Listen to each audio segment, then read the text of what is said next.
Alrighty, so I have an issue with this GCV190, and basically what happens is like you go start it, and then it will only run for a few seconds, and then slowly it dies.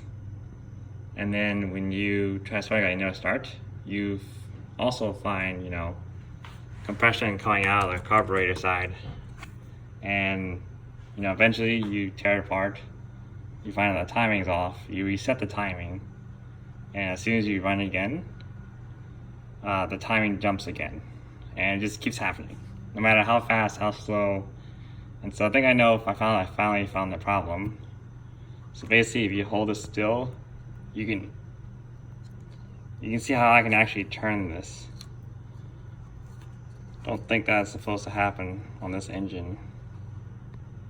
So basically, I got the little timing gear out. It's not really tight in, you just wiggle it out.